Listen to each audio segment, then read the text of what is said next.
Hello class, today we're going to use technology to understand Porter's 5 forces model, embedded sustainability, and how emissions have an impact on the Florida energy industry.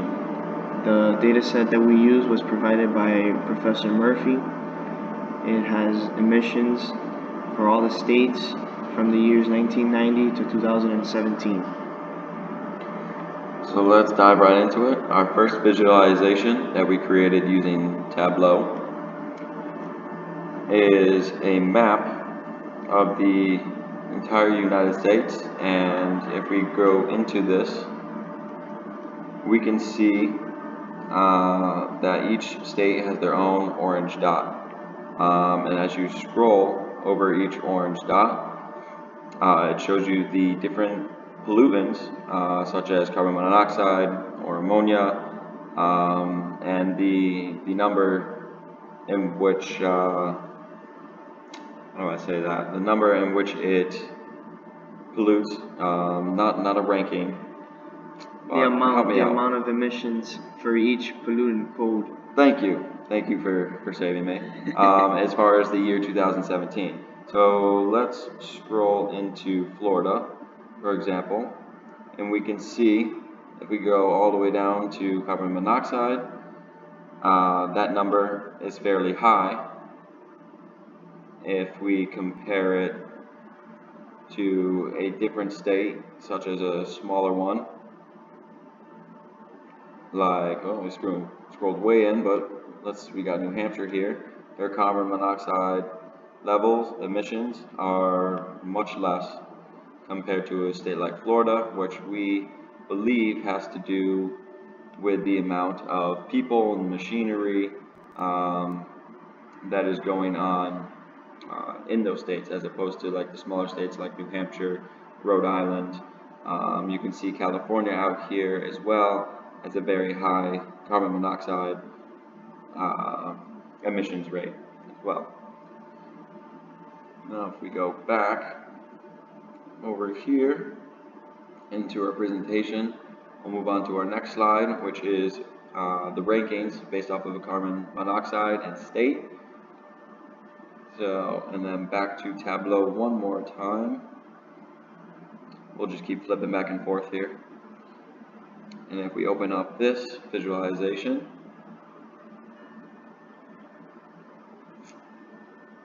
so here we see a ranking in descending order by state for the highest emissions by state, and we also have it broken down by the pollutant code. As we can see, carbon monoxide seems to be the highest pollutant, releasing the most emissions out of all of the pollutants that we have categorized here.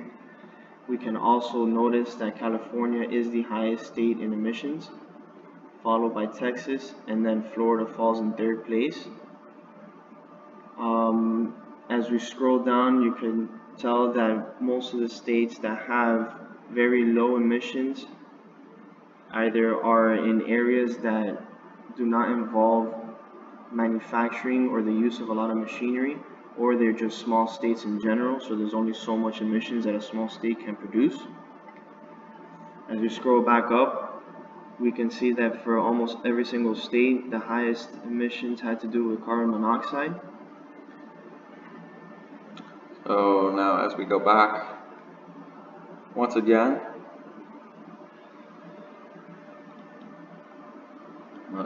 to our presentation, we have categories of emissions or causes of emissions.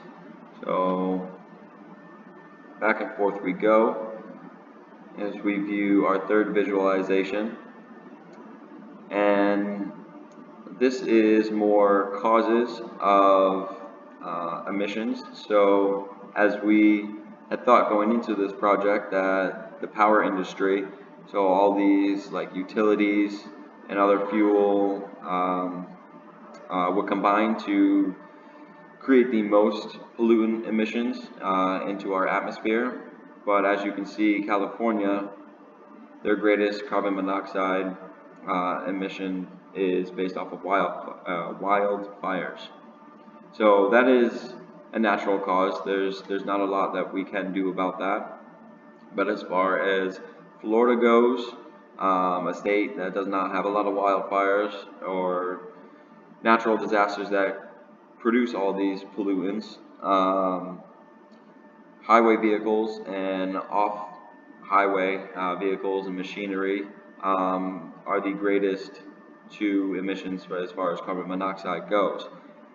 Just like every other state that we have selected, the power industry, in using those fossil fuels and everything do not add up towards the highest emission rates for each state. And also, as mentioned earlier, we'd like to believe that the bigger states like California and Florida will have higher emission rates based off of highways and machinery. As you can see, California is pretty high in highway vehicles. Florida, we've already touched on that. Another big state like New York is also higher with highway vehicles. Oregon is another wildfire state, so again, there's not much to be done there as far as those gases being released into the air.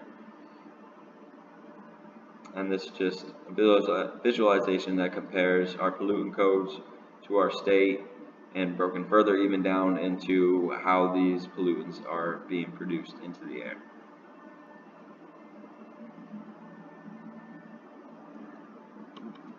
So now we'll go into our next section, so this section has to do specific to Florida.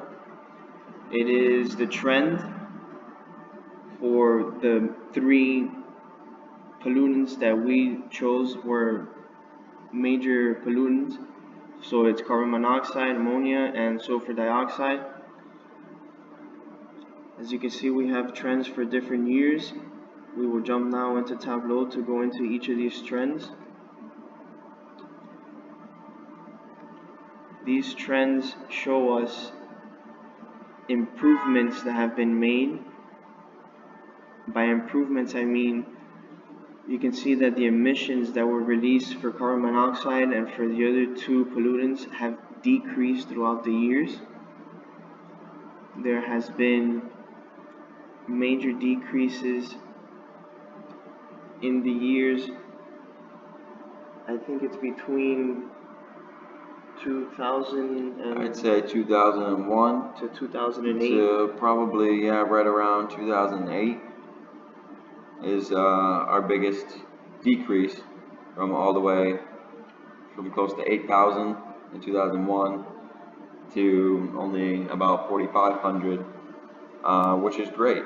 It's great to see those trends, and we can further see that in the overview between the years 1990 and 2017. So it's 2017 all the way here, and we're below 4,000 there, and if we started, we're up towards 7,500, and it kind of wiggled a little bit between 90 to 99, and as we get into 2001, we really peaked, but between 2001 and 2008, we can see that there was a huge significance in the drop.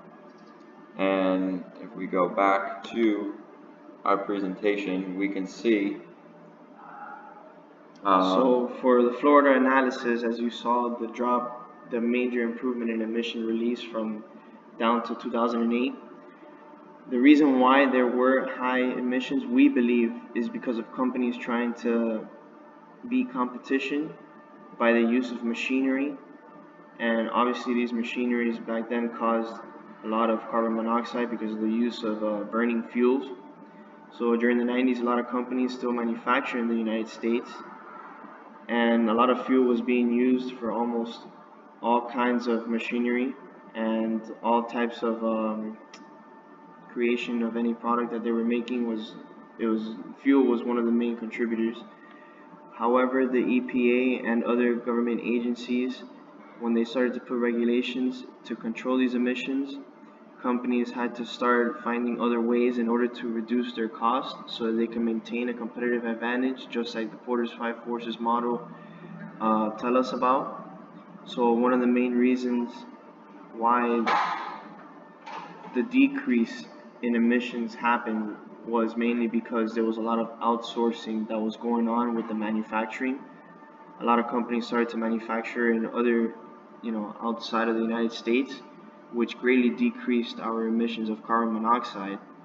However, by decreasing